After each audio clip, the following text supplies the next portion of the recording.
Patuloy din sa pagtulong ang buong tropa ng pamahalaan sa mga lugar na naapektuhan ng Bagyong Tino. Handa na rin ang Philippine Coast Guard para sa paparating na Bagyong Uwan. Si Jap Regala, unas sa balita. Tagawa ng relief at rescue operations ang Philippine National Police sa iba't ibang bahagi ng bansa matapos ang pananalasa ng Bagyong Tino sa ilang bahagi ng Pilipinas. Inilikas at namahagi ang pambansang pulisya ng food packs at mga supply ng malinis na tubig. Tumulong din ang ahensya sa paglilinis ng komunidad.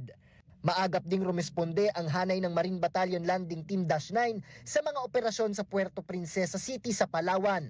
Tumulong ang hanay ng Philippine Marine Corps sa pag-asiste sa mga residenteng inililikas mula sa mga high-risk area. Idineploy din ng Philippine Army ang kanilang mga hanay para umalalay at magsagawa ng mga rescue, relief at rehabilitation operations sa mga komunidad na naapektuhan ng Bagyong Tino. Mabilis ding umagapay ang Philippine Army sa pag-recover ng mga nawawalang individual matapos ang Bagyong Tino sa Cebu. Patuloy ang kanilang pakikipag-ugnayan sa mga LGU para sa recovery at rehabilitation ng probinsya. Samantala, handa na ang Philippine Coast Guard District Northwestern Luzon para sa posibleng epekto ng paparating na Bagyong Uwan. Ipinakita ng hanay ang kanilang mga equipment na gagamitin sa oras ng mga operasyon.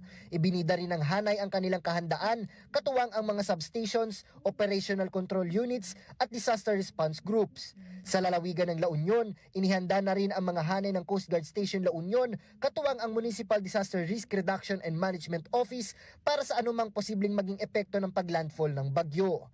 Patuloy din ang pagpapaalala ng hanay sa mga mangingisda at mga residente sa tabing dagat na maging handa at maging mapagmatsyag para maiwasan ang insidente o sakuna. Nauuna sa mga balitang totoo at laging bago. Jap Regala, alauna sa balita, Congress TV.